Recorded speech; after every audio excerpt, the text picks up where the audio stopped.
ಓಂ ಶಾಂತಿ. ವೀಕ್ಷಕರಿಗೆಲ್ಲ ಜ್ಞಾನಾಂಜಲಿ ಕಾರ್ಯಕ್ರಮಕ್ಕೆ ತುಂಬು ಹೃದಯದ ಸ್ವಾಗತ.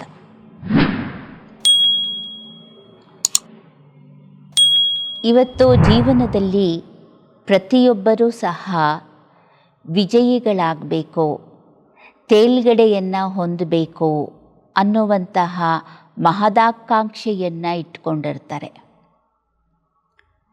ಜೀವನದಲ್ಲಿ ನಾವು ವಿಜಯವನ್ನು ಸಾಧಿಸಲಿಕ್ಕಾಗಿ ಕೆಲವು ವಿಚಾರಗಳ ಬಗ್ಗೆ ಗಮನವನ್ನು ಕೊಡಬೇಕಾಗತ್ತೆ.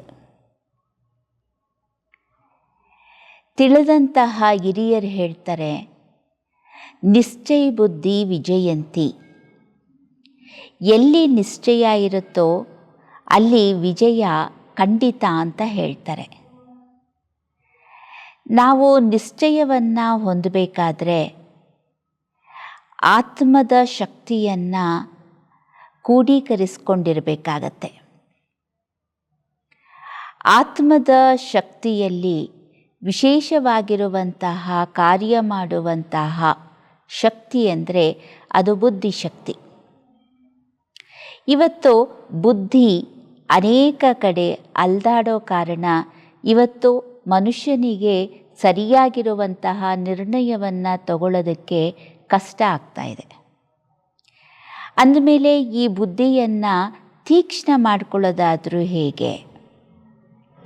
ತೀಕ್ಷ್ಣ ಮಾಡಿಕೊಳ್ಳೋದಕ್ಕೆ ಸಹಜವಾಗಿರುವಂತಹ ಸರಳ ಮಾರ್ಗ ಯಾವುದು ಅಂದರೆ ಧ್ಯಾನ ಮಾರ್ಗ.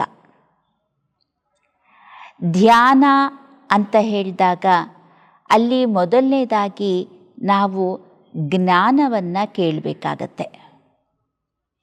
ಇವತ್ತು ಪ್ರಪಂಚದಲ್ಲಿ ಅನೇಕ ಪ್ರಕಾರದ ಧ್ಯಾನವನ್ನು ಕಲಿಸ್ಕೊಡ್ತಾರೆ. ಈಶ್ವರ್ಯ ವಿಶ್ವವಿದ್ಯಾಲಯದಲ್ಲಿ ಕಲಿಸ್ಕೊಡುವಂತಹ ಧ್ಯಾನ, ಆಧ್ಯಾತ್ಮಿಕ ಧ್ಯಾನ, ಇದು ಮನ ಬುದ್ಧಿಗೆ ಪೌಷ್ಟಿಕ ಶಕ್ತಿಯನ್ನು ನೀಡತಕ್ಕಂತಹ ಒಂದು ವಿಶೇಷವಾಗಿರುವಂತಹ ವಿದ್ಯೆಯಾಗಿದೆ. ಉದಾಹರಣೆಗೆ ನಾನೊಂದು ಚಿಕ್ಕ ಕಥೆಯನ್ನು ನಿಮ್ಮ ಮುಂದೆ ಇಡಲಿಕ್ಕೆ ಇಷ್ಟಪಡ್ತೀನಿ. ಯಾವುದಾದ್ರೂ ವಿಷಯದ ಬಗ್ಗೆ ನಾವು ಸಂಪೂರ್ಣವಾಗಿ ತಿಳ್ಕೊಂಡಿಲ್ಲದೆ ಇದ್ದಾಗ ನಮ್ಮದೇ ಆಗಿರತಕ್ಕಂತಹ ಭಾವನೆಯಲ್ಲಿ ಕಲ್ಪನೆಯನ್ನು ಮಾಡಿಕೊಳ್ತೀವಿ. ಕಲ್ಪನೆಗಳೆಲ್ಲ ಸತ್ಯ ಅಂತ ಹೇಳಲಿಕ್ಕೆ ಆಗೋದಿಲ್ಲ. ಈಗ ಒಂದು ಚಿಕ್ಕ ಕಥೆಯನ್ನು ನಾನು ನಿಮ್ಮ ಮುಂದೆ ಇಡ್ತೀನಿ, ಅದರಿಂದ ನೀವೇ ನಿರ್ಣಯ ತಗೊಳ್ಬೋದು. ಒಂದು ದೊಡ್ಡದಾಗಿರುವಂತಹ ಭವ್ಯ ಬಂಗಲೆ, ಆ ಬಂಗಲೆ ಒಳಗಡೆ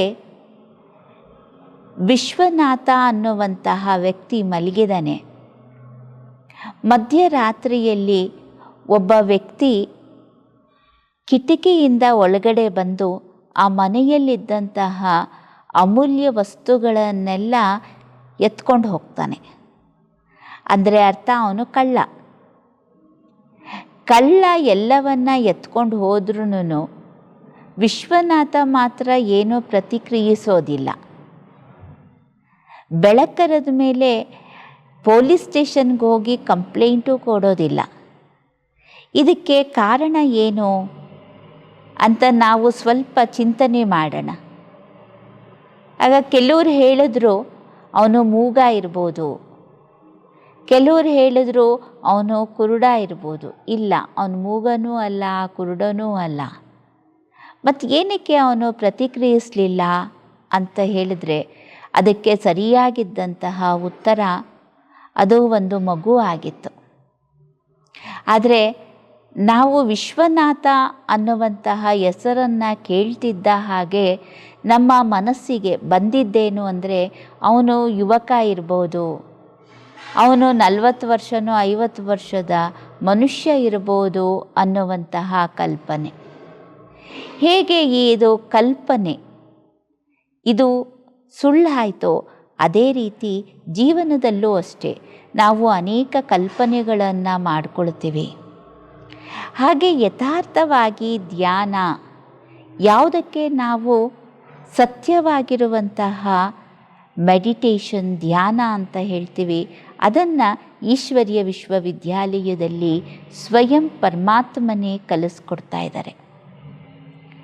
ಬುದ್ಧಿಯನ್ನು ಪರಮಾತ್ಮನ ಕಡೆಗೆ ಕರ್ಕೊಂಡು ಹೋಗೋದು, ಕರ್ಕೊಂಡು ಬರೋದು, ಇದು ಒಂದು ರೀತಿ ಎಕ್ಸಸೈಸ್ ಆಗಿದೆ. ಶರೀರವನ್ನು ಆರೋಗ್ಯಕರವಾಗಿ ಇಟ್ಕೊಳ್ಳೋದಕ್ಕೆ ಹೇಗೆ ವ್ಯಾಯಾಮವನ್ನು ಮಾಡ್ತೀವಿ, ಅದೇ ರೀತಿಯಲ್ಲಿ ಬುದ್ಧಿನೂ ಸಹ ನಮಗೆ ಸೇರಿರುವಂತಹ ಅಗೋಚರವಾಗಿರುವಂತಹ ಒಂದು ಇಂದ್ರಿಯ, ಆತ್ಮದ ಇಂದ್ರಿಯ ಆಗಿದೆ. ದೇಹದ ಇಂದ್ರಿಯಗಳು ಕಣ್ಣಿಗೆ ಕಾಣಿಸೋ ಕಾರಣ ಇಂದ್ರಿಯಗಳ ಬಗ್ಗೆ ಗಮನವನ್ನು ಕೊಡ್ತೀವಿ. ಈ ದೇಹ ಒಂದೇ ಅಲ್ಲ ಮನುಷ್ಯ ಅಂತ ಹೇಳಿದರೆ ಅವನ ಒಳಗಡೆ ಆತ್ಮ ಅನ್ನುವಂತಹ ಶಕ್ತಿಯೂ ಸಹ ಒಂದಿದೆ. ಆ ಆತ್ಮದಲ್ಲೇ 3 ಇಂದ್ರಿಯಗಳು, ಮನಸ್ಸು, ಬುದ್ಧಿ, ಸಂಸ್ಕಾರ ಅನ್ನೋದಿದೆ. ಈಗ ಈ 3 ಇಂದ್ರಿಯಗಳನ್ನು ನಾವು ಸಕ್ರಿಯವಾಗಿ ಇಟ್ಕೊಳ್ಳೋದಕ್ಕೋಸ್ಕರ ಇದರ ವ್ಯಾಯಾಮ ಮಾಡಿಸತಕ್ಕಂತಹ ಅಗತ್ಯ ಇದೆ. ಆ ವ್ಯಾಯಾಮನೇ ಧ್ಯಾನ. ಆ ಧ್ಯಾನವನ್ನು ಕಲಿಸ್ಕೊಡುವಂತಹ ದಾತನೇ ಪರಮಾತ್ಮ.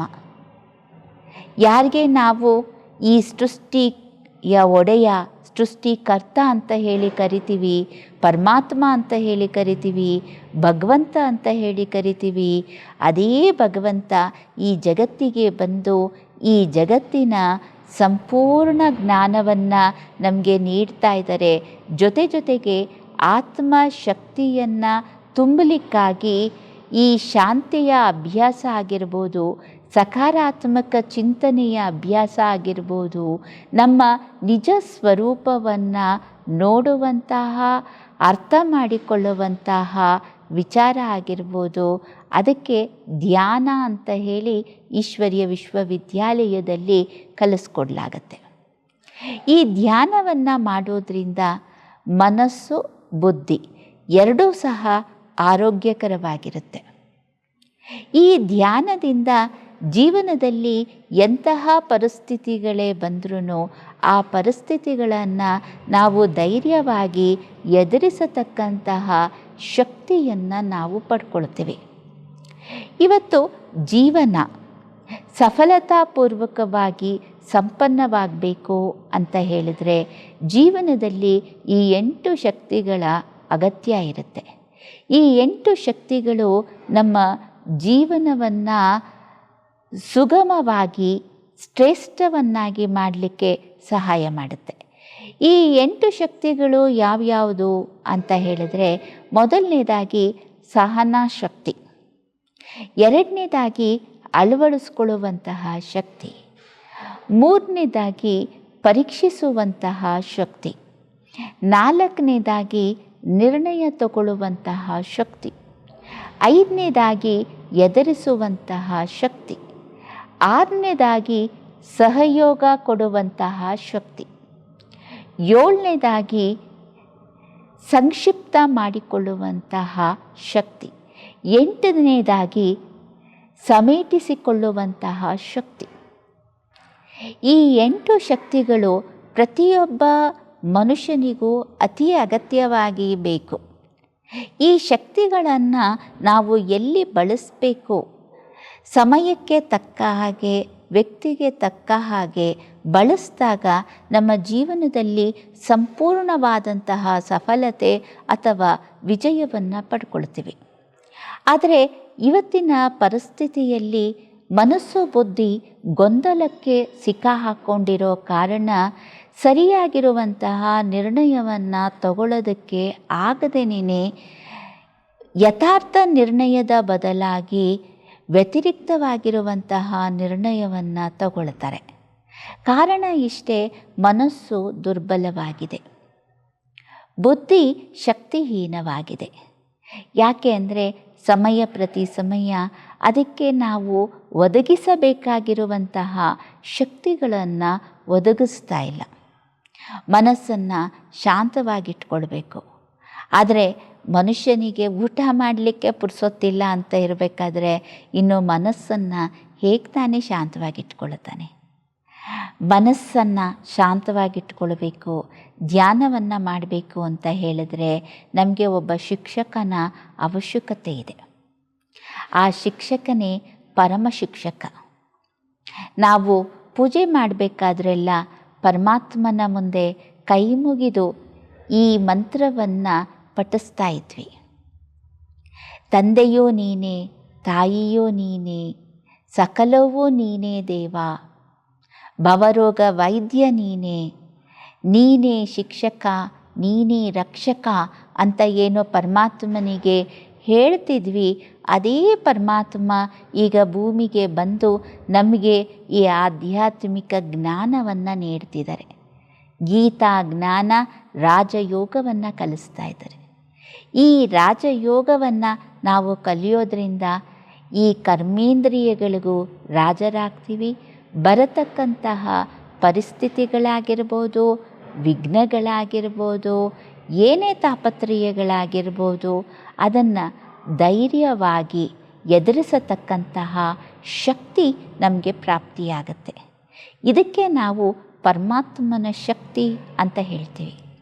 ಯಾವ ವ್ಯಕ್ತಿಯ ಜೊತೆಯಲ್ಲಿ ಪರಮಾತ್ಮ ಇರ್ತಾರೆ ಆ ವ್ಯಕ್ತಿಯ ಪ್ರತಿ ಕ್ಷಣವೂ ಸಫಲತಾಪೂರ್ವಕವಾಗಿ ಪೂರ್ಣ ಆಗಿಯೇ ಆಗತ್ತೆ. ಭಗವಂತನಿಗಿಂತ ಮಿಗಿಲಾಗಿರುವಂತಹ ಶಕ್ತಿ ಮತ್ತೊಂದಿಲ್ಲ. ಇನ್ನೊಂದು ವಿಷಯ ಏನಪ್ಪ ಅಂದರೆ, ಭಗವಂತ ನಮ್ಮವನೇ. ಈ ಸೃಷ್ಟಿಯಲ್ಲಿ ಪ್ರತಿ ಜನ್ಮದಲ್ಲೂ ನಮಗೆ ತಂದೆ ತಾಯಿ ಬಂಧು ಬಳಗ ಬೇರೆ ಬೇರೆಯವರು ಸಿಗ್ತಾರೆ. ಆದರೆ ನಮ್ಮ ಆತ್ಮದ ಬಂಧು, ನಮ್ಮ ಆತ್ಮದ ಪಿತ ಪರಮಾತ್ಮ. ಜನ್ಮ ಜನ್ಮದಲ್ಲೂ ಪರಮಾತ್ಮನ ಈ ಪಾತ್ರ ಯಾವ ಕಾರಣಕ್ಕೂ ಚೇಂಜ್ ಆಗೋದಿಲ್ಲ. ಸದಾ ಪರಮಾತ್ಮ ನಾವೆಲ್ಲ ಮನುಷ್ಯಾತ್ಮರಿಗೆ ತಂದೆ ಆಗಿದ್ದಾನೆ. ಆ ತಂದೆಯನ್ನು ನಾವು ಶಿಕ್ಷಕನನ್ನಾಗಿ ಮಾಡಿಕೊಂಡು ಪರಮ ಶಿಕ್ಷಕ ಪರಮಾತ್ಮ ಯಾವ ಗೀತಾ ಜ್ಞಾನವನ್ನು ತಿಳಿಸ್ತಿದ್ದಾರೆ, ಈ ಜ್ಞಾನದ ಆಧಾರದಿಂದ ನಾವು ಪರಮಾತ್ಮನ ಶಕ್ತಿಯನ್ನು ಪಡ್ಕೊಂಡಾಗ ಈ ಶಕ್ತಿಗಳು ನಮ್ಮ ಜೀವನದಲ್ಲಿ ಸಕಲವನ್ನು ಪ್ರಾಪ್ತಿ ಮಾಡಿಸುತ್ತೆ.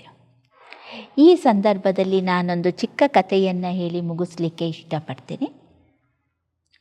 ಪರಮಾತ್ಮನ ಪರಿಚಯವನ್ನು ಸಮಯದಲ್ಲಿ ನಾವು ಅರ್ಥ ಮಾಡಿಕೊಳ್ಳಿಲ್ಲ ಅಂತ ಹೇಳಿದ್ರೆ ನಮಗೆ ಬಹಳ ನಷ್ಟ ಆಗುತ್ತೆ. ಒಬ್ಬ ಅಗಸ ಇದ್ದ.